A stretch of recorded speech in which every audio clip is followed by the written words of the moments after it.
I'm very sorry that I told you number 11 for the articles, the Shuddha articles, and then Amy discovered that 11 isn't on the site yet. It was number 10. Did anybody have any, or does anybody have any comments on number 10? Did you do number 10 okay? You all got the message? Yes? Yes? Okay, good. So any questions or comments on number 10? It's all pretty familiar, I think. Mostly familiar. It's stuff that I point out in class a lot. And number 11 for next time, I'll email it to you. It has not been edited yet, so the writing may not be as smooth. It should be pretty much okay, though, understandable. So 11 for next Monday. I also asked you to email me your comments about passive learners in Taiwan. Do you remember? Yes. You remember Miranda because you mailed them to me. The rest of you, remember your comments on passive learners? Email them where? Put it in your notes. I only got one from Miranda. The rest of you do it today, please.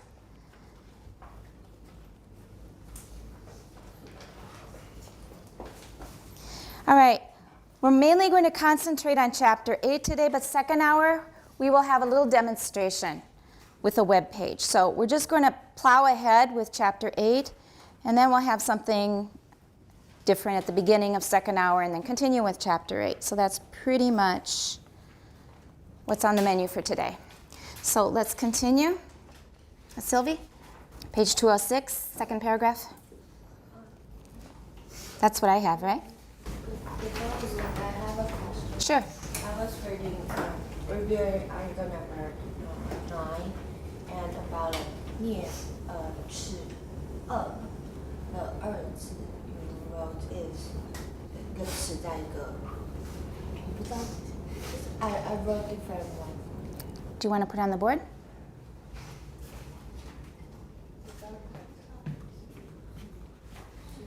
Maybe black would be better. Here. Black or blue? Here, any of these. Okay.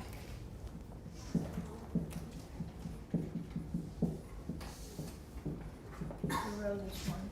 Ah. Yeah, and I wrote this one. Okay. Usually in the I went to a hospital for a dentist a lot and to the hospital and they use this for palate. That's right. Thank you. So Thank you. which one is I'm going to have to look into that. I'm not sure. But this is definitely the one I also see at the dentist for the palate. 硬腭是用这个，没有错. Let me look into this. I'm not sure. Anybody else know? You can look into it too, okay? Please write it down, look into it. I'm also curious. Thank you for pointing that out. Okay? Anything else? Go ahead. When given a problem like this, it is always best to find the obvious things first. The voices fricatives and Fricatives. Fricatives. Yeah, good. Remember that. Say it again just to practice. Don't make it 不要省略. All the syllables are pronounced. Fricatives. Good. And stand out from other sounds. So begin by trying to find the sh in should and the s in spectrograms. Okay, let's just stop there for a minute, and we've already mentioned that. This first sentence is really important. So when you look at a spectrogram, you could easily panic. But what you do is you first find your friends. It's like going to a party and you don't know anybody. How does that feel? If you go to a party and you don't know anybody. Annie? You feel anxious because you're worried you're not going to have anybody to talk to and you're just going to sit in a corner and drink something. Okay, so suddenly you see Sylvie over there. So what are you going to do? Go over to Sylvie and chat, right? So look for your friends first. That's the way you start. In reading spectrograms, look for your friends. And we've got two good friends that we've had right from the beginning, which are S and Sh. Those are our good friends, our old friends. And this is true of many areas of science and other areas of life where you're trying to identify things. For example, if you're learning to identify plants, you just find very obvious things. For example, 它叶子背后是白色的, then you know that that's 叶桐. Or 它有两个线点, 都是同类的树.的树. So you look for very obvious identifying characteristics, and then you have already identified a few things. That means you have fewer things to deal with, right? 你已经把一些都排除掉了，就不需要去为它烦. All right? So let's continue. So the first things are 是 and 是. Always remember those. Just go after those first thing. Identify all the 是 and 是's. And that's a start. Go. The sh is at 3, and the s is between 9 and 10. All right. So look at 3 and then look at 9 and 10. And I'm going to need glasses for this. So you should have already done this. I assigned this last time that you were supposed to do what? Segment and transcribe, right? So you should have done that easily without the text helping you, but the text can confirm whatever it is that you did. So we have 3, and then you can see the fricative there, the 是, and then sh, 9 and 10. Also pretty clear, okay? You can now start at the beginning and find the vowel I in the first word. It is below 1 and 2. All right, everybody look at that just so we try to imprint it more deeply in our minds about what these things look like. The s and sh, or the sh and so we've already identified. And look at I. You can see the formants splitting, right? The formants are splitting. And that's 1 going down, 2 going up. Let's go on. It is below 1 and 2, ending where the sh begins. You know that the s in spectrograms is between 9... Spectrograms. Spectrograms. Good. Be really careful about all the sounds. Spectrograms is between 9 and 10, so the vowel in thought must be at 7, with the t after it at 8. All right, so the vowel in thought, because we already know the sentence, right? So if we've already identified the s in spectrograms, the word before it is thought. So we can identify the stop, and then before the stop where we see more markings, that's going to be the vowel. So that's going to be the vowel in thought, and that's going to be right at 7. Okay? What happens before the vowel in thought and after the sh in should? Is there any voicing in any of the... Voicing, not voicing. Voicing. Everybody voicing. That's mentioned in number 11. Because we talk about awe in number 11. And awe is much longer than you learn in school, because in school they teach you it's short, and you say oh. But it should be long, and it's also diphthongal. It's awe in American, at least those who distinguish between and awe. However, in the diphthong, oi, it's really short. So you need to practice. If it's a monophthong, in theory it looks like a monophthong, a single symbol, awe. You make it very long, and it's diphthongal. But if it's the first part of oi, make it very short. Everybody, toy, boy, poison, voiced, voiced. Okay. Is there any voicing in any of the segments between these sounds? All right. What are we looking at now? Before the vowel in thought and after the sh in should. So before the vowel in thought. And the vowel in thought is where? It's at 7. So look at what's happening before then. And then what happens after sh. Go on. Is there any voicing? Do you see any voicing? I don't either. Okay. It seems as if It's not sims. How do we say it?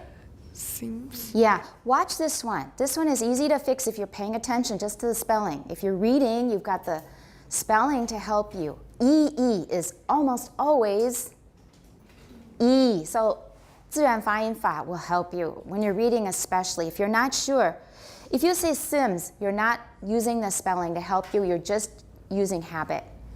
Because a lot of teachers, a lot of people in Taiwan say, for example, dip. It's very dip when they mean deep. Yeah, deep often gets pronounced dip. Seems often gets pronounced sims. And really is really.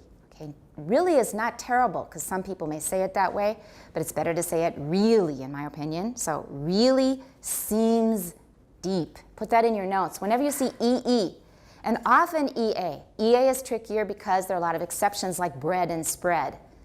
But EA is also often E. Use the spelling to help you. So when you're, right before you read it, kind of think a minute. Am I going to say this vowel right? Especially vowels. So seems. Go on.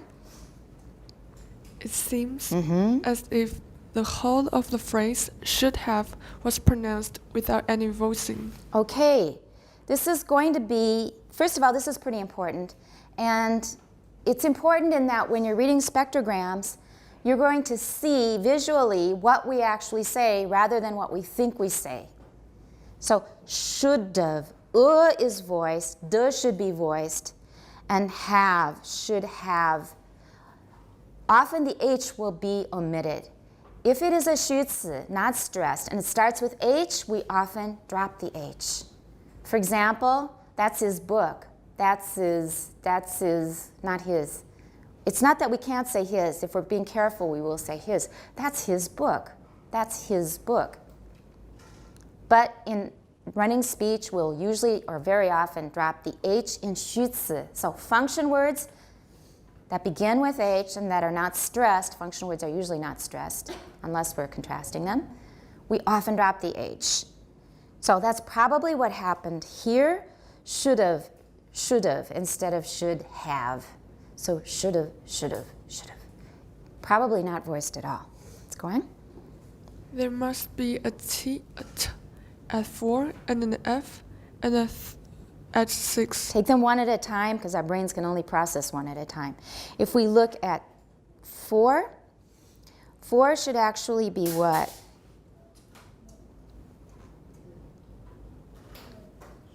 Right, so T at 4, and then a F and a Th at 6. So at 6, should have thought. We're putting the F and the Th together and the F got devoiced. Remember that of should be voiced normally. But when we're reading it quickly, and especially if the next sound starts with a voiceless, the next word starts with a voiceless sound, then it will often be devoiced, the vowel as well. Should have, okay? A narrow transcription of the phrase I should have thought is I should have thought. Okay, there's not even a vowel there. You read it really carefully and nicely, but it's not that tidy here. I should have thought. There's no can you try it with no vowel at all? Pretend it's just one word. Forget about what it really was supposed to be. Just look at, for example, the word H, right? And we're going to have to switch the T and the sh around. It would be more like asht, right? No vowel at all. So it's very easy for us to impose what we think it should be on what is actually there. What is actually there is often going to be a wake-up call. I mean, that's not really the way we talk. We often don't talk the way we think. So that looks like asht, right? The way he wrote it. Everybody try it? And then add the next word. Asht thought. Okay. So it looks like, from what we have here, that the vowel was completely devoiced. We've just got a bunch of consonants left. Okay? Everybody okay so far? Let's continue. Now go on from the S in spectrogram. All right. Even though it's right at the beginning of a sentence, we can still pause before 介系词. Try it again. Now go on from the S. On 跟 from 你不停吗？ On 是介系词吗？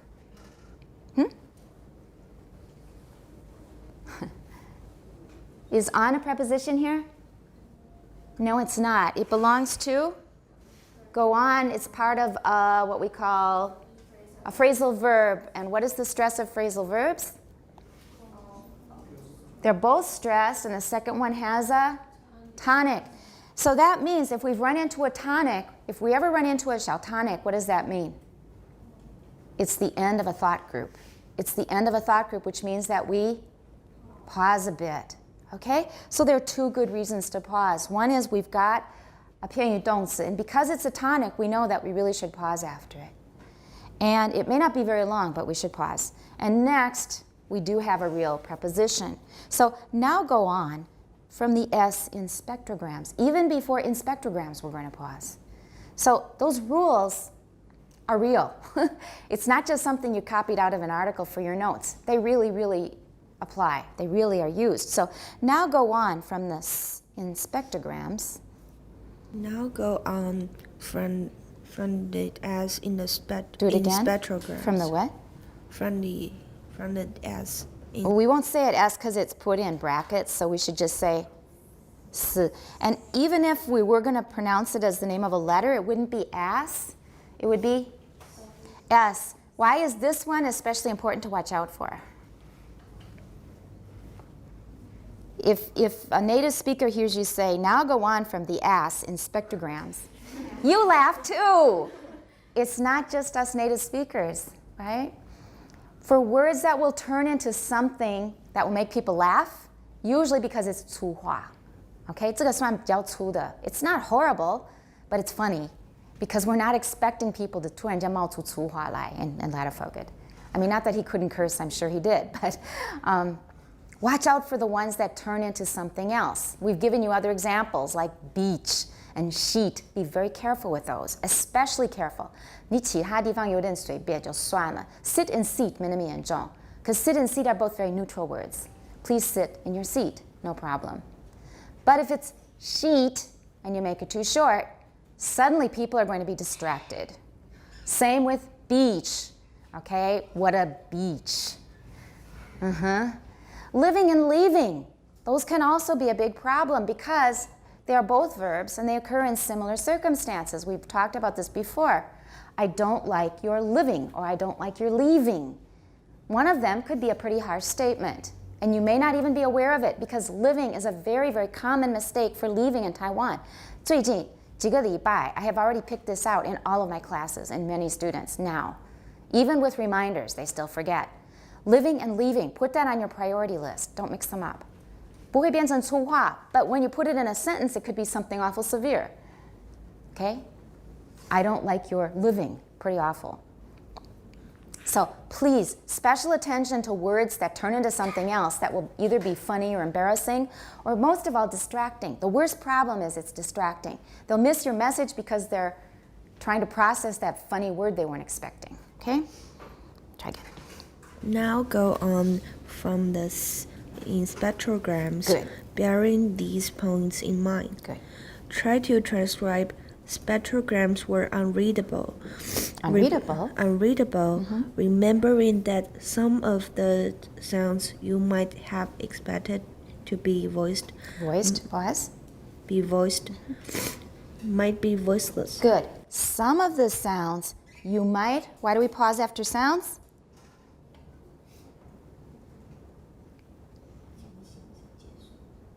That's right, yeah. We're done with the main part of the sentence, the main clause, and we're going into a subordinate clause, and we've also omitted a word. Which word? Which, yeah, we've omitted which. Whenever you omit something, you generally need a pause. Okay? Continue. When you have done this, read the next paragraph. Okay, that was fine, segment-wise. How about for rhythm and stress? When you have done this, read the next paragraph. Let that sink in for a minute. Kind of let it echo in your head and record it. When you have done this, read the next paragraph. When you have done this, read the next paragraph. This sounds like directions being given for a test, right? Okay. Please mark the box next to the correct answer. And when you are finished, stop. All right, something like that. When you have done this, read the next paragraph. Go. When you have done this. Everybody. All right, two things I heard to watch out for. What's wrong here? When you have done this. Watch the end, right? When you have done this, and the second one, read the next paragraph. Yay, good, you're getting it. So try it again. Watch those 2 points as well. Go. When you have done this, read the next paragraph. That was much better, except for when you have done needs to go a little faster. When you have done this, when you have are unstressed. So they're going to go by pretty fast. So don't say, when you have done this. 听起来怪怪的, okay? When you have done this, when you have done this, read the next paragraph. Go. Try it again. Go. Okay, the have is still too slow. When you have done this, read the next paragraph. Go. Good. Next. Hand. Next. There we go. Okay. Thank you. Let's see. Let's just make sure we understood it. From the S in spectrograms, where is the S in spectrograms? At what number? 9 and 10, right? And we wanted to transcribe spectrograms were unreadable, remembering that some of the sounds might be voiceless. We might expect them to be voiced. In theory, they are, but in practice, they're often devoiced. Let's go on. As you might expect, there is no aspiration after the P in spectrograms, which is between 10 and 11. All right, let's go to 10 and 11 and also watch spectrograms, not SPAC, spectrograms. Spectrogram. You're getting pretty close. It's already quite good, much better than before, but you still need to close your mouth more. Spectrograms. Spectrogram. Almost grit your teeth. Spectrograms. Spectrogram. Now you're getting it. 就是牙齿把它咬合，试试看。Spectrograms. You're still opening your mouth. We don't close our teeth together to make eh, but I'm just doing it so that you can hear the voice, hear the correct sound with your own voice. Listen, spectrograms. You know, you're opening your mouth. 咬合. Don't move. Just keep your teeth together. You're opening your mouth. 有开嘴巴，不能开。你看牙齿全部都咬合。Spectrograms. 咬合 spec not spook 舌头不对 spec you can still make the right position with your tongue spec there we go spectrograms spec 有颗 Spectrogram. you open your mouth Spectrogram. Okay, that's the way it sounds. We don't put our teeth together to make it. I'm only doing that so you resist the urge to say spectrograms. 因为已经习惯到你听到 spec, your brain says that's the right way. But now we have to tell your brain a different way, to get used to a different way. And these are just exercises to help you produce the right sound. 讲了足够的次数以后，你就会把那个当作是正确的。目前你还是把 a 当作是正确的。You're doing much better. It's improved a lot, but you're still going to the a side. We need to move it up to the s side. Spec. When do we do this in English? Spectrograms is not the way we really say it. That was just an exercise to get the s sound. When do we talk like this? There's a situation. Can you guess? We actually do talk like this sometimes. It's for a very special purpose. Sounds a lot better opening the mouth, doesn't it? Anybody know? All right, somebody keeps making the same mistake over and over and over again, and they're slowing down your work. But you've decided you're not going to get angry with them, you're going to be patient, and just remind them one more time. Vivian, what are you thinking? Just enduring. Yes, you got it. You got it. So, oh, would you please do it one more time more carefully? I'd be really nice. We do that 为了演戏 when we want people to know that our patience is gone, but we're forcing ourselves to be nice. Although you can see clearly that I don't really want to be nice, we're still keeping our temper inside. That's when we do something like this, but it shows anger. So you have to be careful with that. So don't do this in actual speech. It's only an exercise to get your tongue higher up so you say eh instead of ah. So I'm still trying to find the magic pill that will solve this, or they sometimes say the silver bullet. I will solve this in Taiwan English because Somehow I believe it doesn't have to be so hard. You have it in Chinese, you have it in Mandarin, both in Minanyu and in Mandarin. So, 接, 接, we don't say 家. That sounds like a child, right? 姐姐, 姐姐. Doesn't that sound very childish? 有点恶心. What are you thinking, Tina? Yes. Okay, you had a reaction. I couldn't understand it.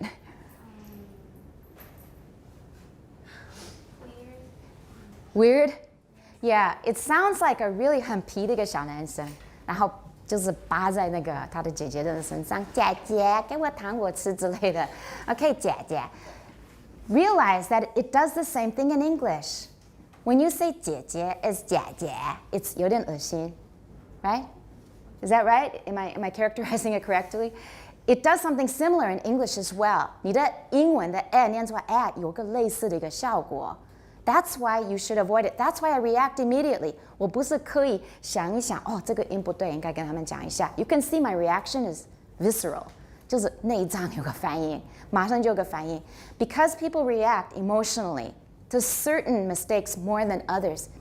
一跟一还没有那么严重，可是 add 到 add 去，听起来很刺耳，是真的很刺耳。就像姐姐念出来姐姐。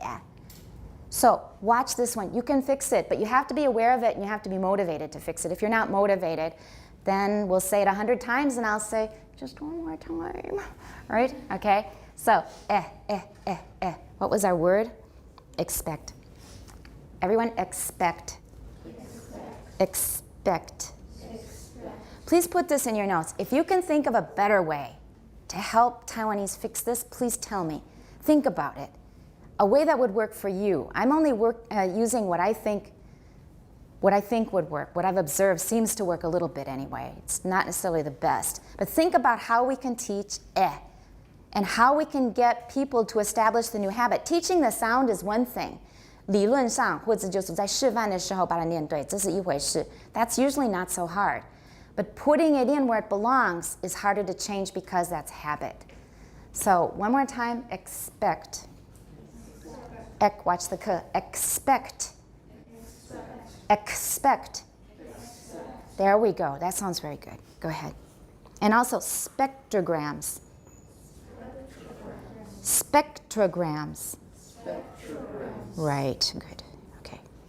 The vowel at Good. That was good. at 11 is very short. Okay, let's look at 11.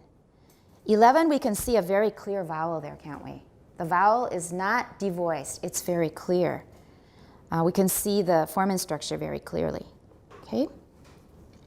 But you can see the coming together of the second and third formants for the k at 12. Okay, so again, together. That's good. Everyone, together.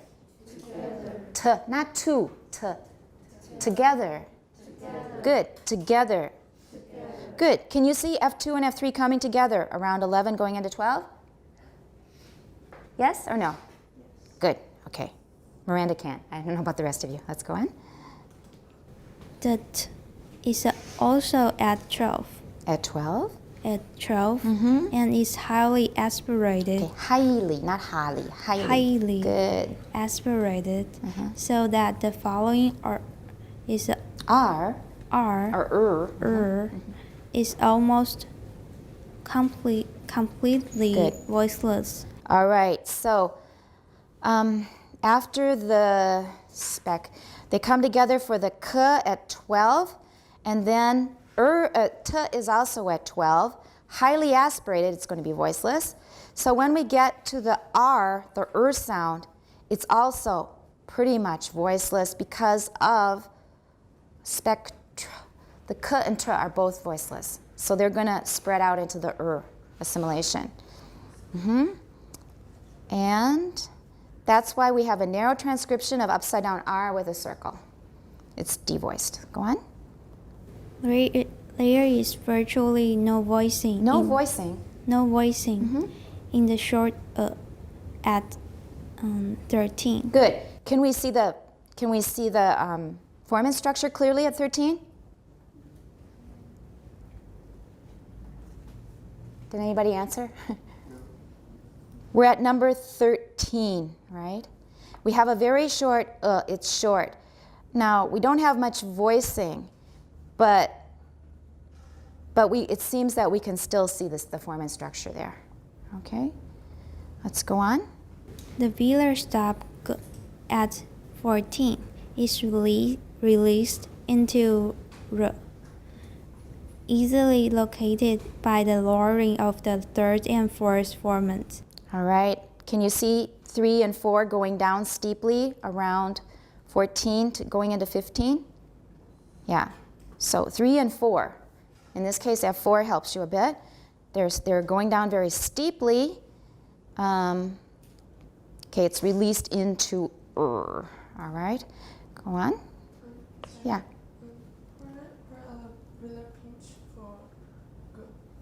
Oh, okay, that's at 11. Here. Spec. For G. Ah, okay, hang on. The velars stop at 14, 2 and 3. We can't really see very much of it. It's not really clear. Hang on. Yeah, it's not very clear here. The velar stop at 14 is released into I think it's voiceless enough. Spectrograms. It's not terribly voiced, so we just can't see it very clearly. I don't see it very clearly either. Okay, thank you. Let's go on. The vowel A at 15 to 16 is followed by a long M, with its faint formants occupying most of 17 and 18. Okay, let's make sure we're following. So A is at 15 and 16. Is that one clear? 15 and 16 is very clear, right? Okay. And we can see a pretty even distribution after the R, right? We can see the R pinch with between 3 and 4, but after that, 1, 2, and 3 are pretty evenly distributed, right? And that's pretty typical of A. And let's go on.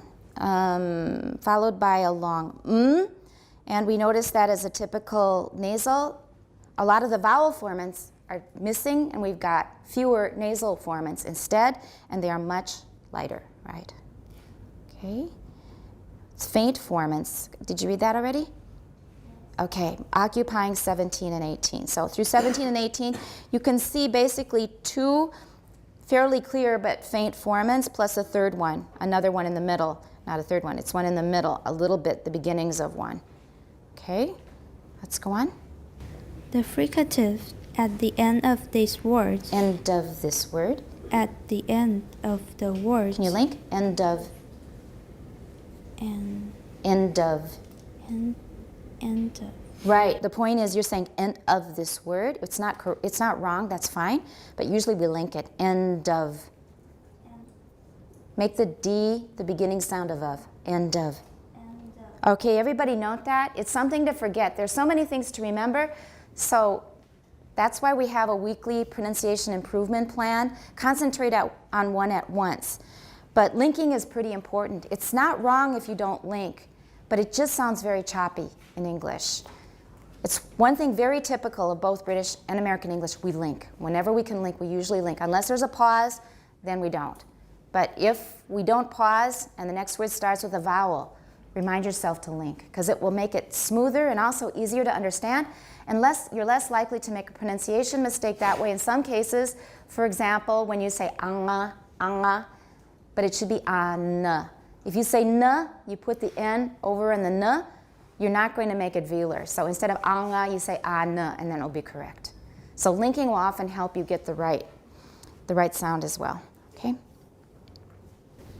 Below 18 and 19. 18, watch that, everyone, the N. 18 and 19. 19. 3 N's. Let's try it. 18. 19. 3 N's. 19. Good. 19.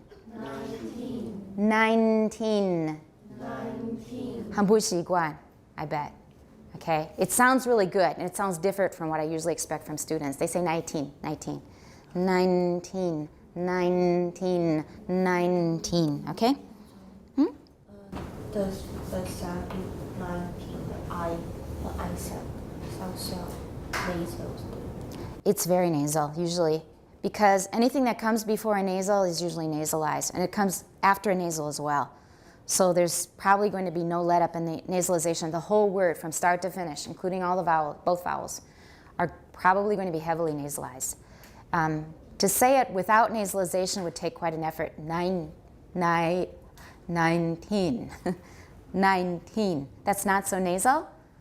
Not the way I speak. I speak more nasal than a Brit. Okay, from where I come from, I speak more nasal than some Americans, but it's pretty typical of American. I actually hear it a lot on the radio. There's just a lot of nasalization in American English. So 19, nasalized all the way through. Everyone, 19. 19. Good, okay. Appears to be voiceless. All right, 18 to 19 we've already talked about. Let's go on. It might be best, though, to... It might be best, though. When you see a though there in the middle, 那个是插入语. We haven't talked that much about them, but they're called 插入语. In English, they're called, anybody know? It was in the 是的 articles, one of them. 插入语 in English. Epenthesis, 那个是加音，就是一个音加. Actually, epenthesis they usually call 音加. That's a single sound usually, or just a couple, at most a couple segments. But 插入语, that's on the phrase and sentence level. It's in 是的. Didn't memorize them word for word from start to finish? All 10 of them? Okay, it's called a parenthetical. Parenthetical. What's a parenthesis? Or what are parentheses? Right, Sylvie? In Chinese? 括号. Right, 括号. So the things that you put in 括号 is something 额外加的，跟前面后面没有直接的连贯，对不对？ So something that you stick in the sentence, 你突然间你有个东西想起来，你觉得要交代，你才继续讲你原来在讲的东西。It's like a little interruption because I want to tell you something that I think is important. For example, he said, put that down, he said, it's hot. Put that down. 这是谁说的？ He said, it's hot. Put that down, it's hot. 那是有直接的连贯。He said 那是一个评语，这是告诉你这是哪个人说的，跟前面后面没有直接的关系。它等于是打岔，就是打断了，啊，加一个他觉得重要的东西。That's called a parenthetical. In Chinese called 插入语。Whenever we have a 插入语, watch the continuation rise. That's its most 最明显的一个特征。Okay, so in this case, it might be best though. It might be best though. Once more, watch your final stops. It might be best though. It might be best, though, Good. to transcribe it as z rather than s because of its lack of intensity. The first time was right. Lack. How do we write lake? L-A-K-E. Lake is 湖, lack. 蝴蝶 A, lack. Good, you read beautifully. I'm being really, really picky with you because the more you improve, the more I want you to be perfect. So, but you've really improved. It was very nice. To transcribe it as a devoiced z, as a devoiced or voiceless z. And which sound is it that we're talking about? Grams, 对不对? And grams, the S is mostly just z. It's at numbers 18 to 19. 看不到什么 voicing. Spectrograms, spectrograms. Okay? Let's go on. That is not an excuse to forget to pronounce your s's as z's when you're supposed to. Okay? Let's go on. One of the next most identifiable points is the drop in the third format below number 21 at the end of the word were, showing that on this occasion there was an R in this word. There was an R in this word. There was an R in this word. Or, yeah, he writes an, 对不对? And. So that means he's probably pronouncing it as R. Because we just can't say there was a R in this word. That's how we would say it, actually. But typographically, when we see an R, we're going to read the name of the letter. And the name of the letter starts with a vowel. So we're just naturally going to say an. So you can say there was a R in this word, there was an R in this word. That's what we're thinking, one way or the other. And this one, I believe, is read in British English, it says. So normally we don't expect an R after a vowel, right? For example, he's here. He's here. No vowel. They were. They were. Which is in American, they were. They were.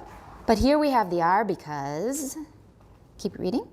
This is normal for most speakers of British English when the next word begins with a vowel. 2 words. Next. Next. Good. Begins. Begins. Not begins, 不对. Begins. Begins. There we go. That's good. So this is called a linking R. This is a linking R. We call it a linking R when there really is an R there. We talked about this last semester. For example, they were in the closet. They were in. The next word starts with a vowel, and there's an R at the end of the preceding word. We have linking.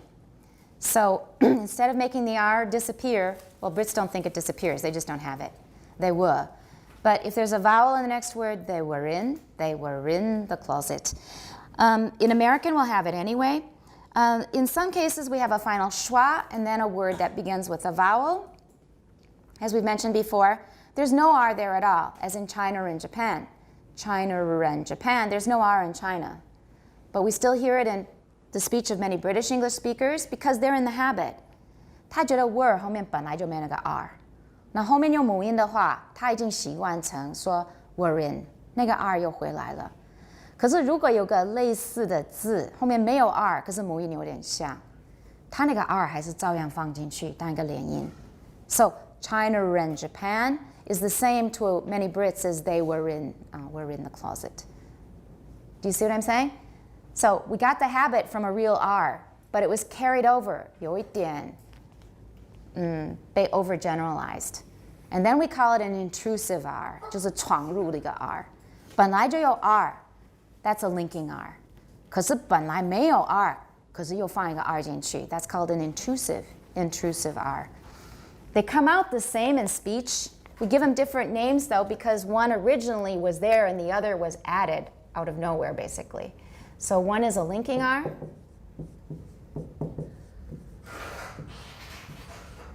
Oh, we don't want to use that for 斜线. One is a linking R, one is an intrusive R. Okay. And which one do we have here in the spectrogram?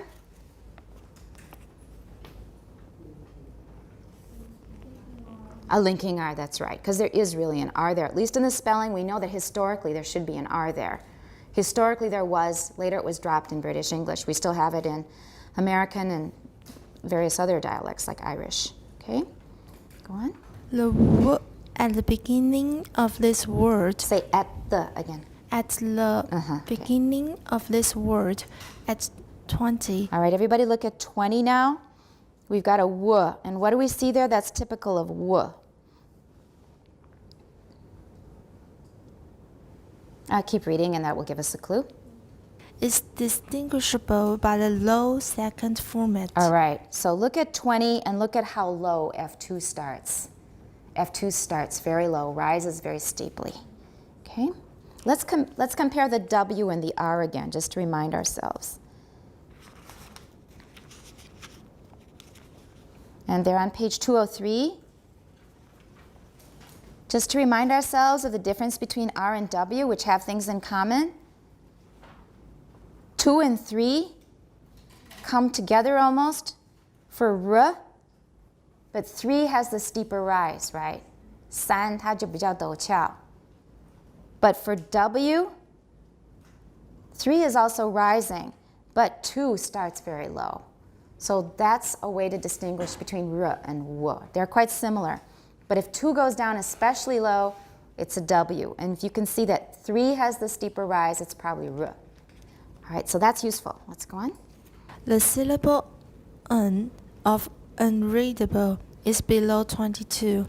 and 23. Let's go to 22 and 23. And here we have un. And? Go ahead. The lowering of the third format at 24. Third, D. At 24. Of the third. Of the third format at 24 marks the beginning of the syllable read. The high vowel E at 25 having a low first format and a high second format. Okay, so let's look at that. We have the un below 22 and 23, and we have a pretty clear formant structure there going into the nasal. You can see the faint formants of formants that are typical of a nasal, and then we're going into the of readable, and that is at 24, and you can see that F3 does start pretty low, right? F3 starts pretty low there. Let's keep going. The very short d and at 25 to 26 are followed by a comparatively long b at 26 to 27, and a final syllabic at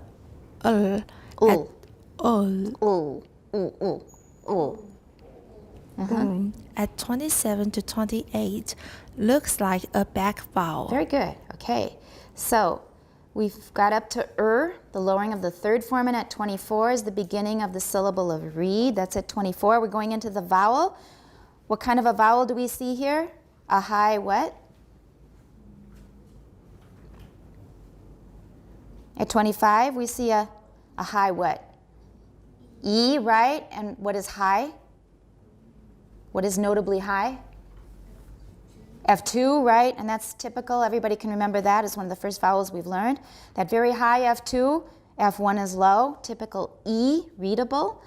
And the lowering of the third formant at having a low first formant and a high second formant. The very short D and at 25 to 26. So we're in 25 to 26.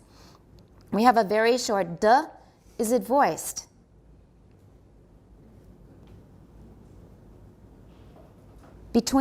From 25, just going into 26, we've got a D there. Does it look like it's voiced? It is, yeah. Readable. It's got a vowel on both sides, so it is voiced. That readable is definitely voiced. Then we've got the after it. It's short, but it's got a very clear formant structure. It starts out fairly evenly distributed, but then we see something going down. It's going down for the b, right? It's going down because b is going to lower the formants. And do we have some voicing in bull? A little bit, yeah, we have a little bit in bull.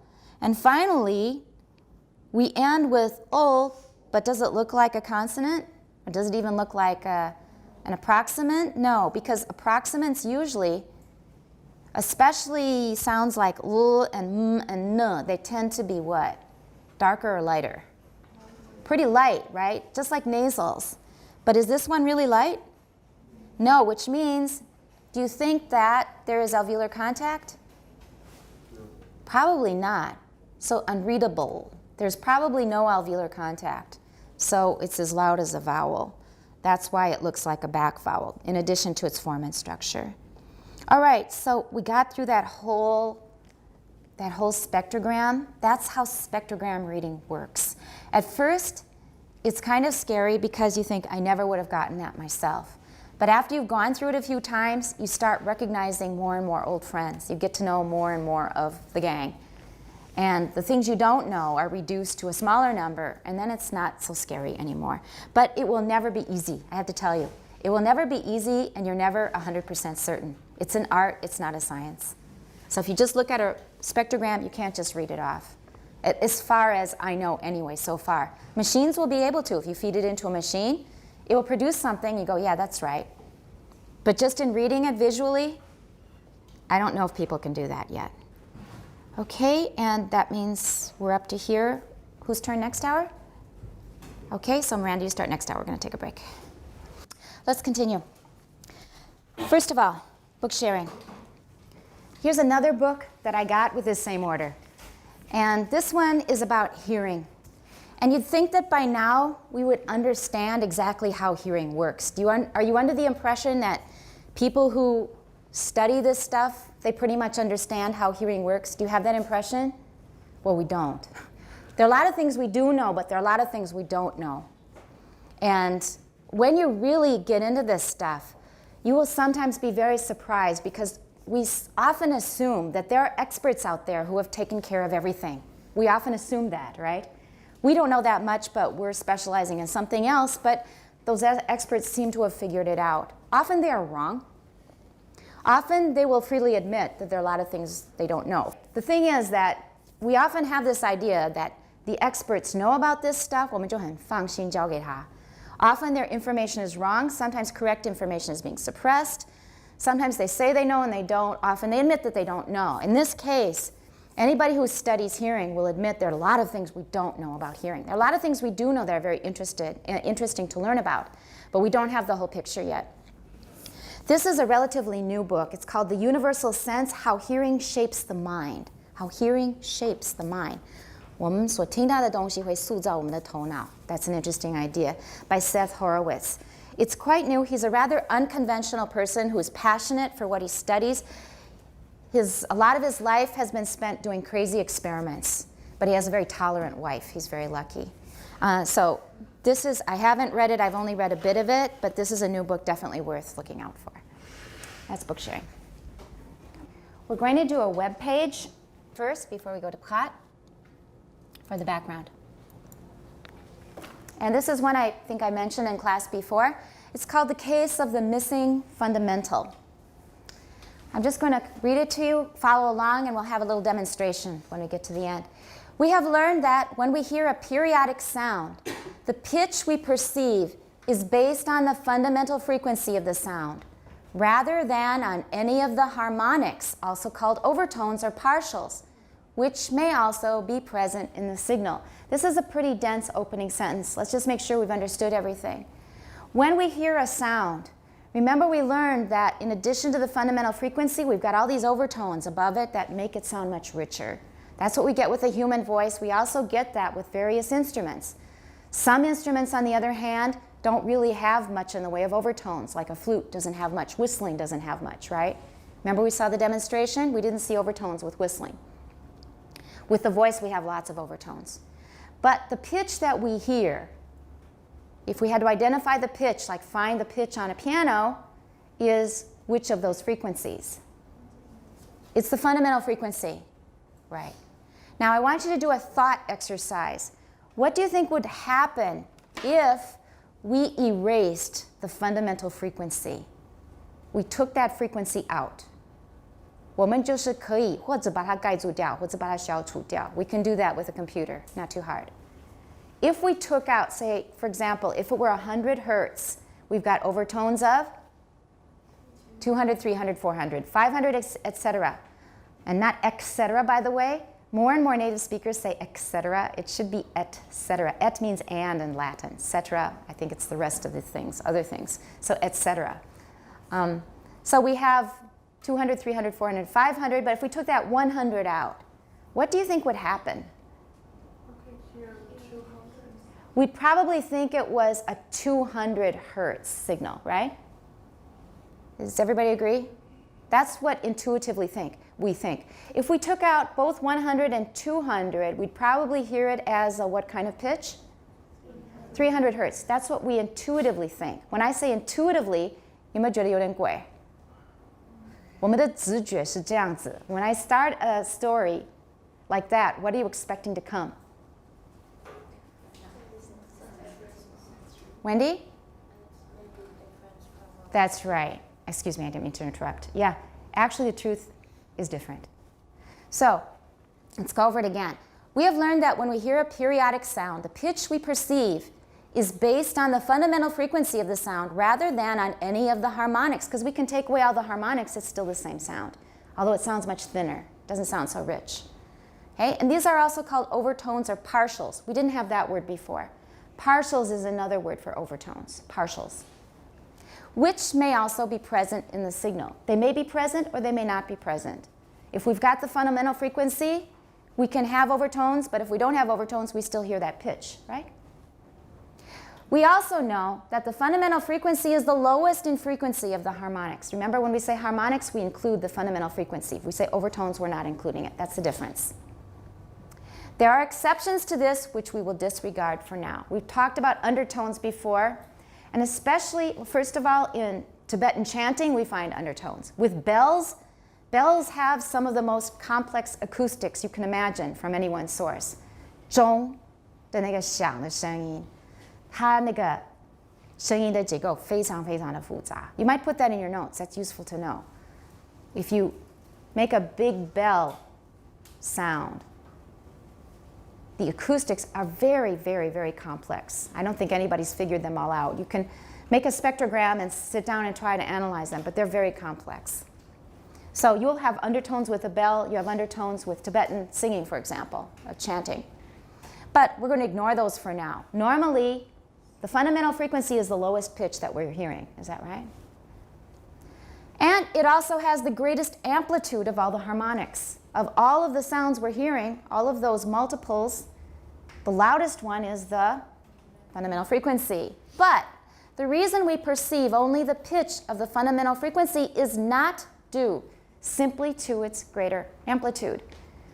We may have the idea that the reason we think it's a certain pitch is because it's the loudest. The F0, fundamental frequency, is the loudest. And up to now, we probably thought that that's the reason why we identify this sound as, for example, 100 hertz as the pitch when 100 hertz is the fundamental, because it's the loudest. That's probably what we think so far, right? And it's very 合理. It's not true, but it's very 合理. Let's continue. We know that the harmonics of a sound occur at progressive multiples of the fundamental frequency, for example, 100, 200, 300, 400, and so on. But what would happen if we were to remove only the fundamental frequency from a sound and keep all of the other harmonics? What would you hear as the pitch of such a sound? If we took away F0, we're already imagining we'll probably hear not F2, we'll probably hear the second harmonic as the pitch. That's what we're imagining. But you may find the actual answer a bit surprising. You can read about it and hear it demonstrated in the 3 slides that start on the page at the URL below. Let's open that one up. The recorded explanation is immediately followed by an audio demonstration in which first a tone with a regular pattern of 9 harmonics is played. So you're going to hear a man explaining what's going on. He's going to tell you you're going to hear a pitch that includes the fundamental plus the next 8 harmonics, 9 harmonics altogether. We're going to hear that kind of a pitch. Then he's going to play another sound for you. He's going to play a tone which is the same as the first, except that its F0, its fundamental frequency, has been removed. Now you can imagine what we will probably be hearing. Just imagine in your head right now. 现在想象一下 9 harmonics altogether. That's the fundamental with 8 overtones. First, then we take away F1. Just try to imagine in your brain what you might be hearing. Okay, thought experiments are important. 比较会留下印象. Then the next harmonic up is removed. Then we remove the first overtone or the second harmonic. 那就是拿掉了2个音就对了. Then the next, and so on. The figure below the link is a spectrogram made with WASP of a similar audio file. 这是我自己做的一个类似的一个音. So this, don't have to worry about copyright. 这是我自己制作的，用 WASP 是我自己制作的.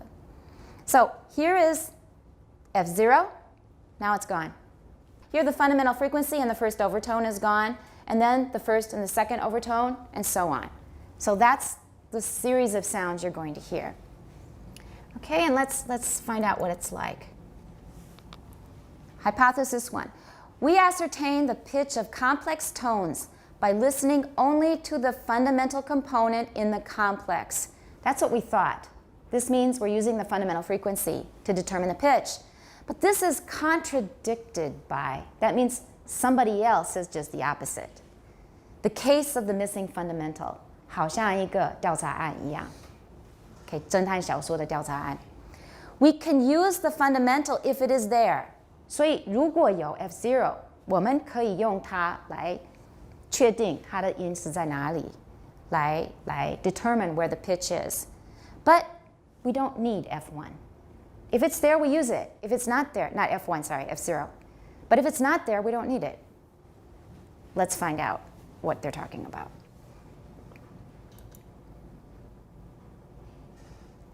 Here he has something similar to what I just showed you. 这是他们做的. And you can listen to his explanation and demonstration.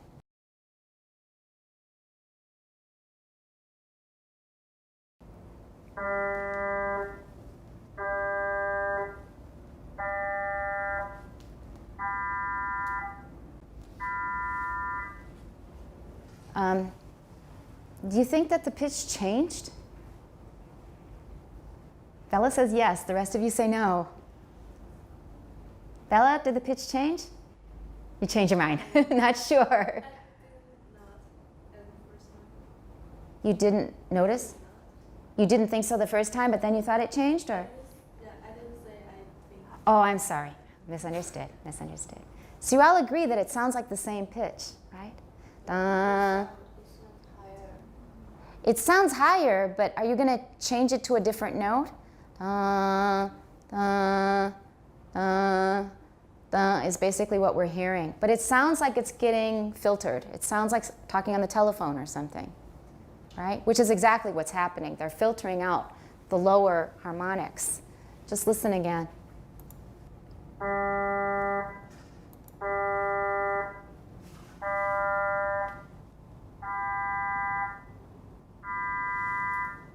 It does sound like it's getting higher.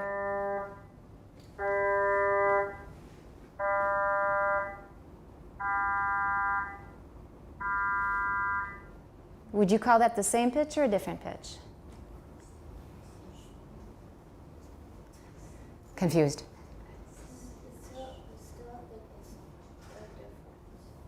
Wendy? Would you sing it differently if you were trying to imitate it? What's the next one going to be? And the next one will be what? You're all making the same pitch.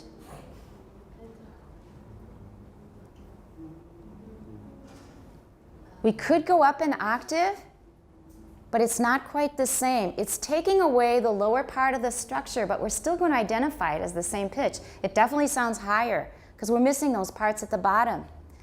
The point is that what makes us identify pitch is not the F0, whether it's present or not. It is the 间隔 between the harmonics. That's how we recognize a pitch. So this is basically what a telephone does.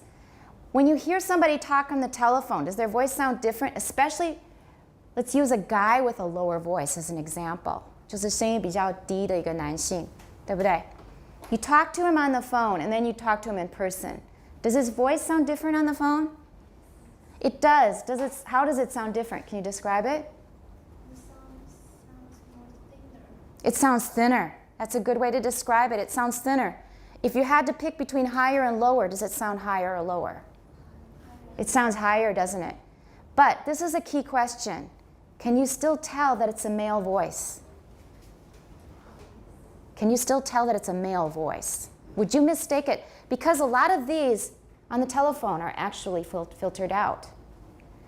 So would you mistake a man for a woman on the phone? Does it happen often? Happen once, okay. It's happened to me probably more than once, but not that often. But it happens in person too, not just over the phone. I told you that story about that one person. Their voice is very unisex, could be either male or female. I still am not sure. In person, or sometimes on TV, I'll see somebody talking and I'm thinking, is that supposed to be a guy or a woman? And then I hear, it really looks like a guy, but the voice really sounds like a woman. Usually it's a guy with a high voice. So it doesn't often happen that you mistake a man for a woman over the phone, right? It doesn't happen very often. The point is that the phone is removing all of these harmonics, a lot of them. It only starts at about 300 hertz, but men's voices are down below 200 usually, right? Men's voices are usually below 200, so their F0 is filtered out all the time when they're talking on the phone, unless they have a very high voice. But we can still tell that it's a male, right? So even with this filtering that makes it sound higher and thinner, we still identify the pitch as here. So we call that the case of the missing fundamental. What is giving us the sensation of what pitch it is not the F0 by itself, but it is the structure of the harmonics. The harmonic structure is what tells us what the pitch is. 它的间隔，它的差别刚好是100赫 for example, if it's 100 hertz. 所以只要是你剩下多少 harmonics 都无所谓，只要是它间隔是100赫，我们会把它听成是100赫的 signal. Even though it sounds thinner and higher, we will still identify it as 100 hertz. So it's harmonic structure that gives us the information about pitch, which is why we can reduce the bandwidth on phone conversations and still be able to tell whether it's a male or female and get most of the information we need over the phone. It also filters out a lot of the high harmonics that we would like for things like fricatives. Everybody understand so far? Okay. So that's what happens. Let's just keep going on this page. The second demonstration lets you hear what happens if you mask the fundamental of a synthesized melody with a low-pass noise. You can finish this demonstration yourself. I'm not going to take the time, but put this down in your notes. Go over this page yourself. 我现在不放。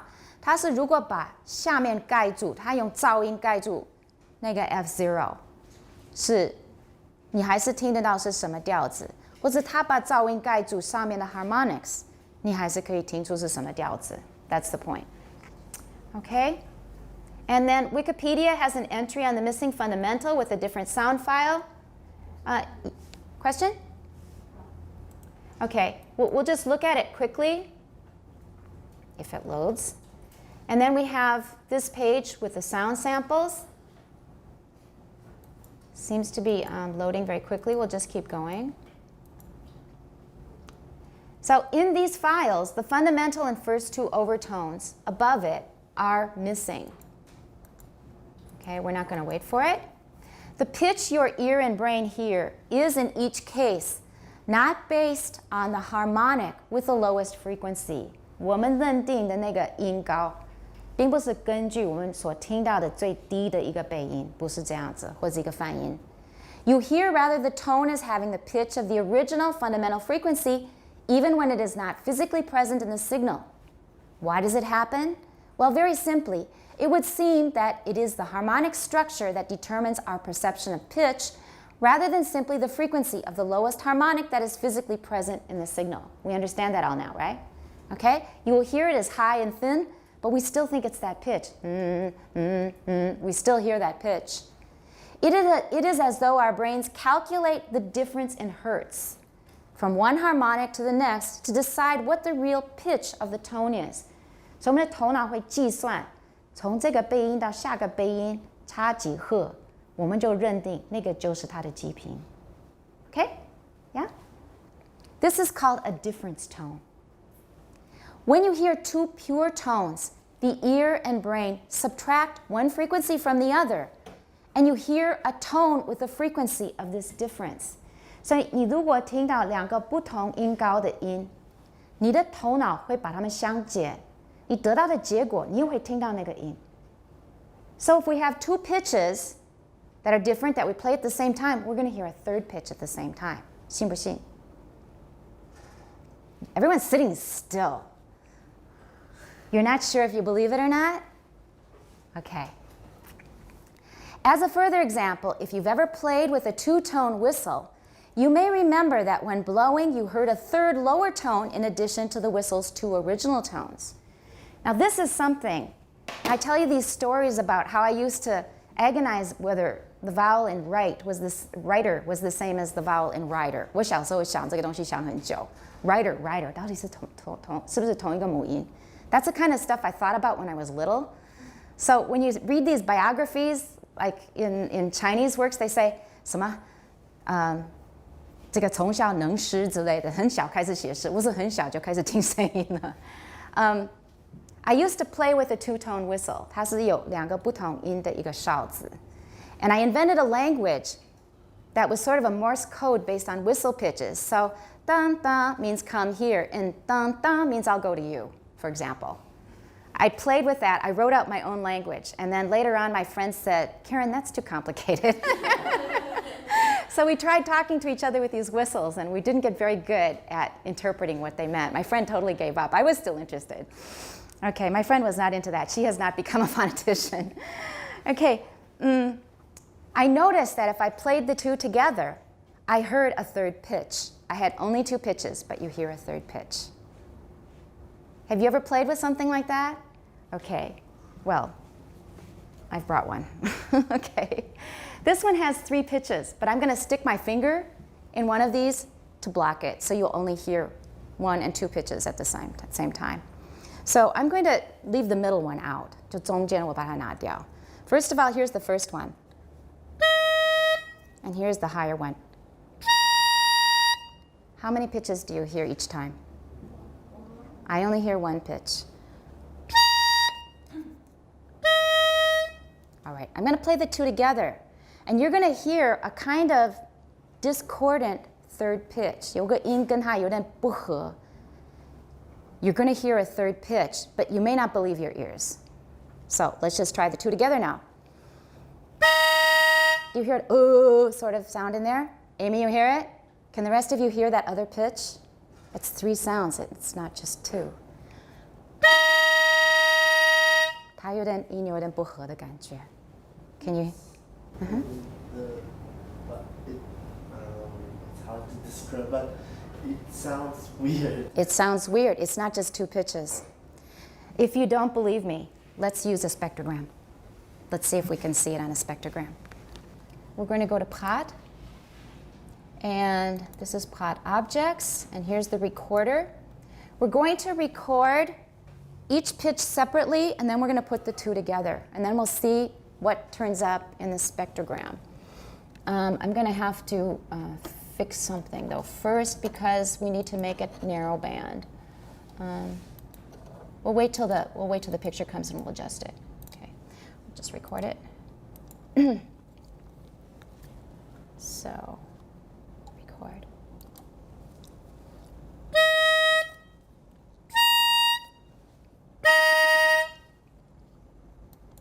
Let's see what we get. We're going to save to list. Going to objects. We're going to view and edit. And we're going to change the settings. Instead of 5,000 hertz, I'm going to reduce it to 1,500 hertz. That will make it a narrowband spectrogram instead of a wideband, because the wideband is too blurry. So, okay. What do you see? What do you see? You look like a kid on Christmas, Yumi. What do you see? All right. Now, I said that it's called a difference frequency, or difference pitch, because if you subtract one from the other, that's how you get the result. 要相解就会得到结果. Let's find out the frequencies that we have here. They won't be extremely precise because it's a little fat here, so there may be some differences. But I brought a calculator just so we can make sure. Who wants to do the calculating? 随便谁都可以. Okay, Annie? So let's just mark the frequencies. Let's just determine what the frequencies are for each pitch and see if the third pitch is actually the difference of the first 2. How many? Let's put it like right in the middle. That's pretty good. How many hertz? Let's count it as 643. So Annie, 640. Oh no, that should be the second one. Let's take the first one because we have to Subtract the second from the first. 934. Got it? 934 minus, it was 643 a minute ago. Now it's 650. It's a little higher. There, 635. Subtract 635. 结果是什么？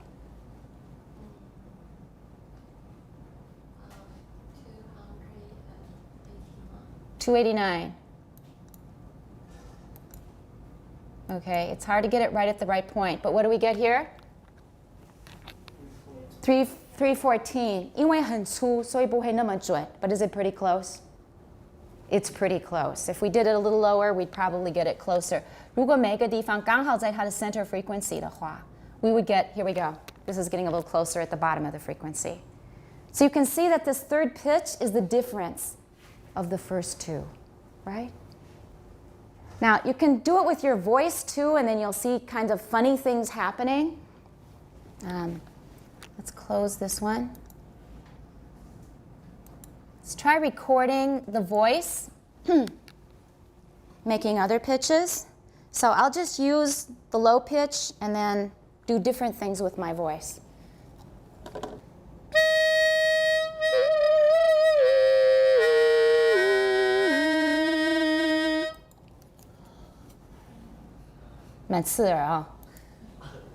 But let's see what we get here.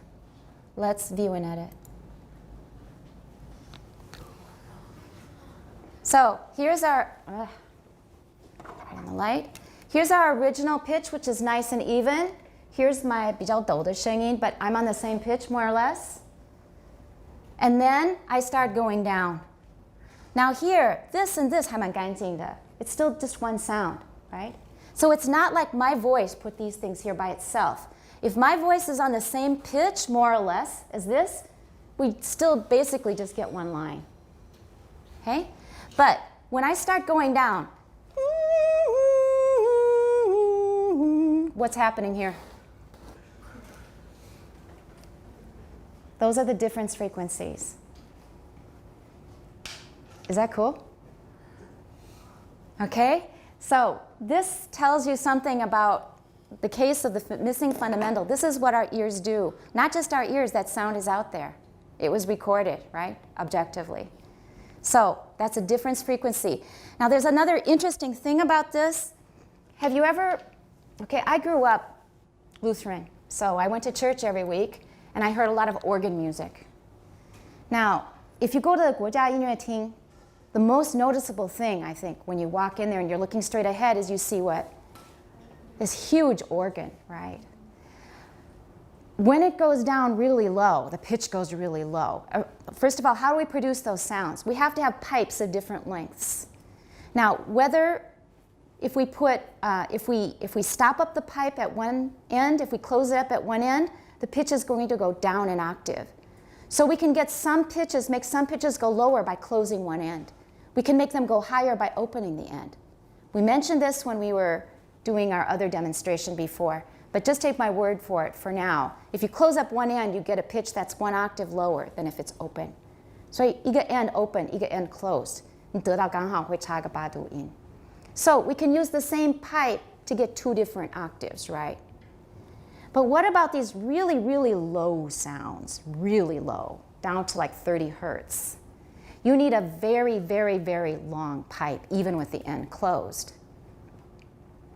Do we have all that room to put, we'd have to put the pipes probably through the ceiling, even in a very big hall like that. So how do we get those low pitches in organs? They actually sound two pipes at the same time. 然后它相差的那个音，就是你所听到的那个很低的音。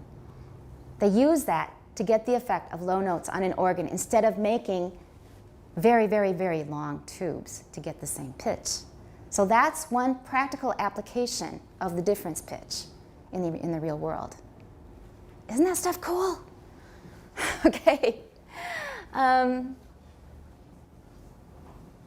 right. This phenomenon is exploited in designing telephone systems and small stereo speakers. How? Go on to the next page and find out.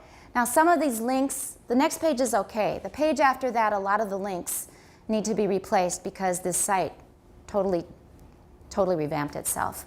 But This is pretty amazing, isn't it? Because you may not have believed your ears. You just saw or heard a rather discordant sound, right? 你就听到有个人刺耳，有点不太整齐的一个音 at first. But then you believed your eyes, didn't you? Right? And the calculator. Right? So very, very quickly, this is going to take time, but I want to get your reaction because I think this is so cool and so interesting. I hope that you think so too. I'm going to turn it off for now. Okay? Very, very quickly, give me one sentence feedback. It was surprising, very surprising.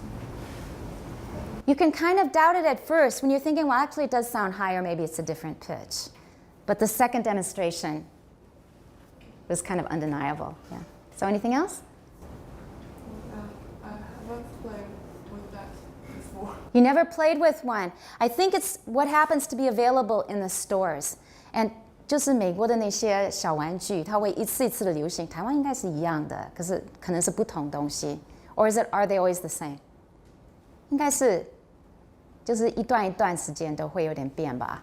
我们是一下子会流行什么东西 ，For example， 可能是蜡做的，好像是汽水瓶的那种糖啊，每个人都在吃，或者可能是蜡做的那个嘴唇，对，一次次会流行不同的玩具。然后有一阵子所流行的，有一阵子最流行的就是这个 two-tone whistle， 到处都在卖，所以每个人都会玩。So that happened about when I'm guessing about 8 years old， 可能有8岁左右。So everybody was playing with those whistles. And that's when I heard that third pitch, and I thought, is there something wrong? And I played it again and again, and I never knew the reason until I learned about this stuff. Okay. I first thought third pitches between the first two pitches. So actually you thought it was an average instead of a difference. But now you know clearly it's the difference, not the average. Okay. I also thought it was like the average. That's all very logical. Many things are very logical, but often we find out they're not right. And then they're more interesting than we thought. Yeah. It's hard to imagine something like that, and it's hard to believe it.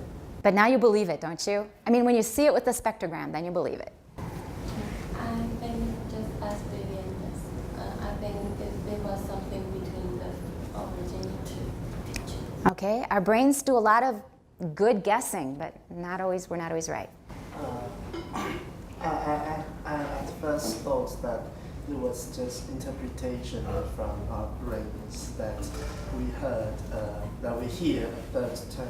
But and I wonder why it really occurs physically. There's a kind of interference going on. So if you look into it more deeply, you can find out more about it. Just look it up. Just Google it. You'll find a lot of information. But if the computer can hear it, then it's not just human ears, right? Okay. I have a similar experience before, and I thought that it's only my hearing illusion. Uh-huh. And because later my music teacher will tell me what that really is, because they don't think, they think it's only two pitches, but I heard another pitches.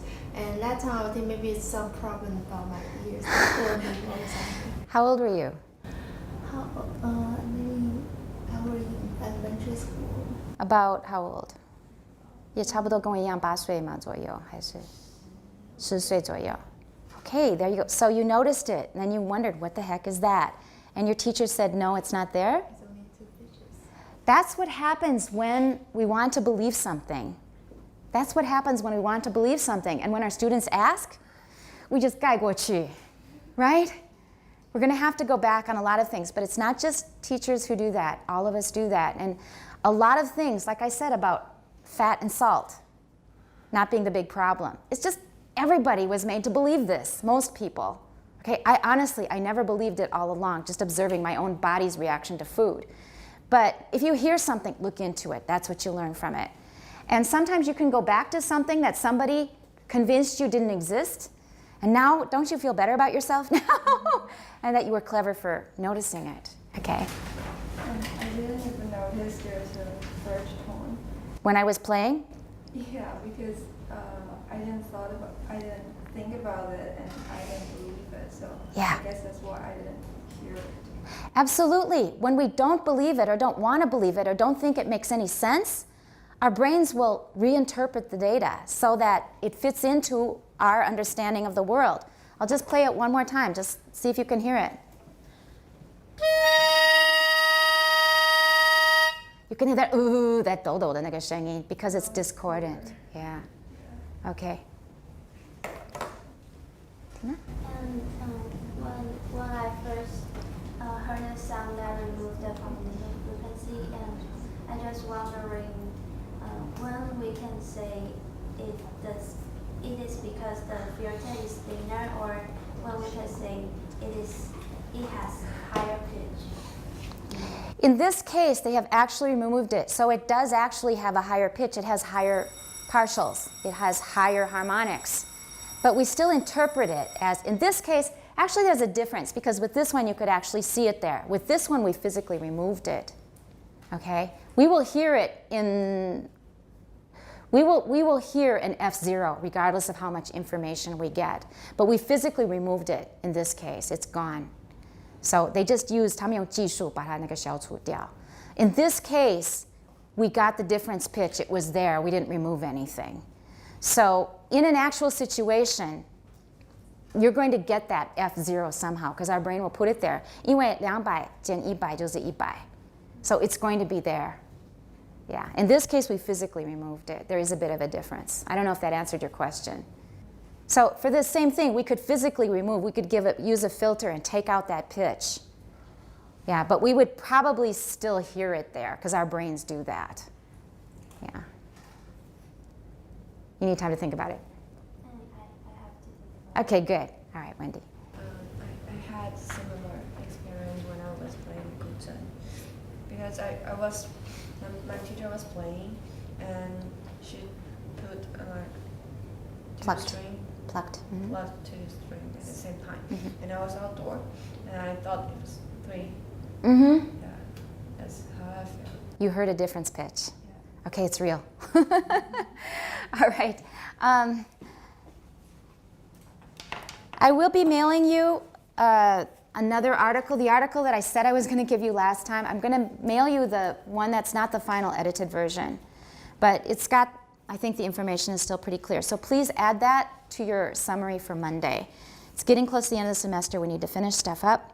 We have vowels and consonants, chapter what on Wednesday?